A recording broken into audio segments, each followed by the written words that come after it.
सबसे पहले तो मैं ये कहना चाहूँगी कि मैं सभी लोगों की बातें सुन रही थी और कुछ लोग ये कह रहे थे कि इसमें ड्रग्स एंगल नहीं है।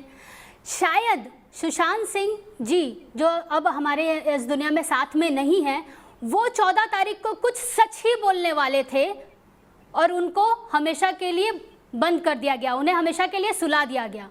जो कि अगर इस सुशांत सिंह जी की मौत के पीछे अगर ड्रग्स एंगल नहीं होता तो रिया के साथ एनसीबी जांच नहीं करती। और एक झूठ और बोला गया है कि उनकी जो गर्लफ्रेंड थी रिया, कि वो 8 जून के बाद उनसे मिली ही नहीं। अभी कुछ लोग चश्मदीद गवाह सामने आ रहे हैं जो कि बोल रहे हैं 13 तारीख को रात में लेट नाइट सुशांत खुद रिया को उनके घर छोड़ने गए थे, लोगों ने उनको देखा है। और क्या करने आई थी रिया? क्या सुशांत सबके सामने सच कुछ लाना चाह रहे थे? क्या सच था वो जो सच लाना चाह रहे थे उसको छुपाने के लिए, वो सच सबके सामने ना आ सके, उसको दबाने के लिए उनको इस दुनिया से ही हटा दिया गया।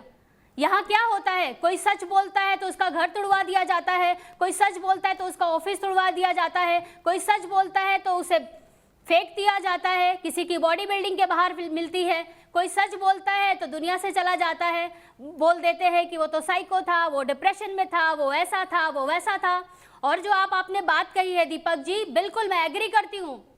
हमारे यहाँ से भोजपुरी एक्टर श्री रवि किशन जी ने बिल्कुल सही मुद्दा उठाया, और जब उन्होंने ड्रग्स का मुद्दा उठाया तो बॉलीवुड के कई सारे लोग उनके अपोजिट खड़े हो गए कि जिस थाली में खाते हैं उसी में छेद करते हैं। अरे ऐसा उन्होंने क्या गलत कह दिया?